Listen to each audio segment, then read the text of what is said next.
I compete often, which requires my horse to stable at a showground facility for several days. What is your recommendation on preparing a stall in terms of sanitizing before you allow your horse to enter the stall? I don't want to use harsh chemicals that may irritate the respiratory system. And we did have a YouTube community comment on this as well from Not Your Average Pony Lover, which is a great name, by the way. The horse show one, definitely, since horse show season is coming up in a month. You must be in warmer weather than we are. This question I understand because I show horses and I take them to places and I have an eye for, just, a safe place I want to be in. Especially now with the whole coronavirus thing. Yeah, so with horses that are commingling at events, it is respiratory illnesses that are the primary concern because of the aerosolization of them, the airborne droplets, you cough or sneeze, and that's how it's passed, and even nose-to-nose contact. And even horse, so that's horse-to-horse contact. There's horse-to-human contact. So one thing you run into, it shows, is if you touch someone else's horse, and then you go touch your horse, you are a fomite, right? You've carried the germs from one to the other. And I am guilty of that. If I see a cute horse, I am. But even think of this, it could be horse to other animals. If there are dogs on the facility, where they're running, they could run from an infection and give it to something else. So not to be even more scary. I was like, you did scare us a little bit more here. Here's the good news. Well, that's the eye that I look at showgrounds with. Here's the good news. If you pick your facilities well, then you might not have to deal with the stall cleaning, because here's the steps in real, like at a facility, a hospital, let's say, that's cleaning and sanitizing, because you can't sterilize stalls, the surfaces are too porous. They will remove all of the organic material. So any bedding, any food, any hay left over, manure, certainly soil bedding. And then they will use soap and water or detergent to clean the surfaces.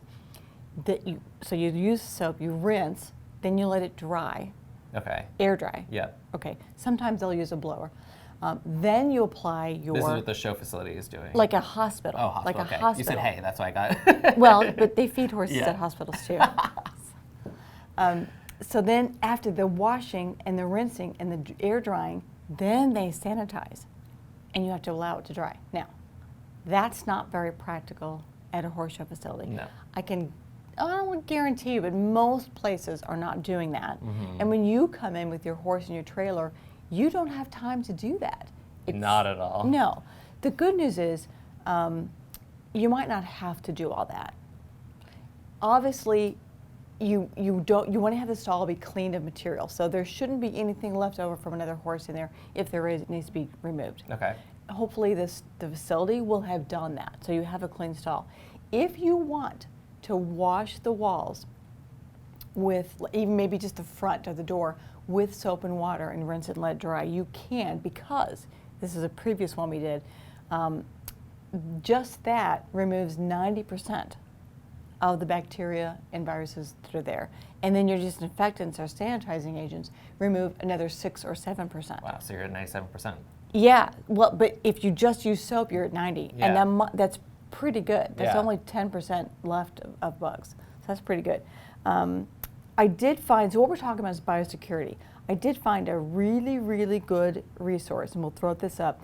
It's called Biosecurity Toolkit for Equine Events. I mean, how perfect is that? Sounds like exactly what we need. It's exactly, and it's by the California Department of Food and Agriculture. That's if you want to read more about it and learn how it looks from a vet's eye and what all you can do. I don't think that's necessary.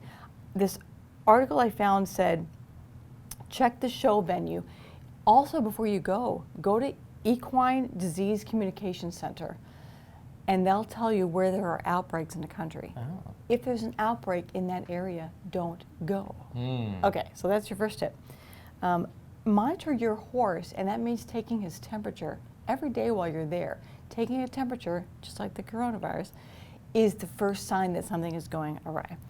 And with the horse temperature, though, it's always good to know what your horse's temperature is prior. Correct. Because some horses run hot or cold or something, yeah. And then we already talked about don't allow nose-to-nose contact. Other things you can do, use only your own equipment. So I have back here a muck bucket. Now imagine you forgot yours. And you ask your person stabling next to you, hey, can I use your muck bucket?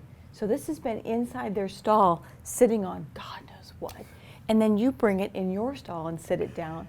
You've just transferred whatever is in that stall to your horse's stall now. So bring and use your own equipment. Muck buckets, little buckets, all feed and water buckets, manure forks, halters, lead ropes, brushes. Don't share equipment. Your own thermometer. My pet peeve, and you see it says it right there. Yes, it does. I see this all the time, and it just drives me crazy. At horse shows, there'll be a water spigot, and there'll be a hose on it, and everyone uses from that hose. And don't they put the hose in the bucket? Yes. Don't do that. Okay, I am guilty of that, but I will stop now. Oh my God! Someone did that with my horse. They were helping me get my horse set up, and they did that, and I think I screamed at them. We're no longer friends. That didn't go over well, but. Either go take your buckets and fill them up without, like, unscrew the hose and do that directly, or just don't put the hose in it.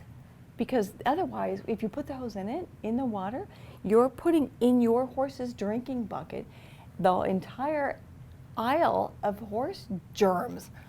I mean, pet peeve. Yeah, definitely. Well, now it'll be one of mine as well. I asked for a corner stall.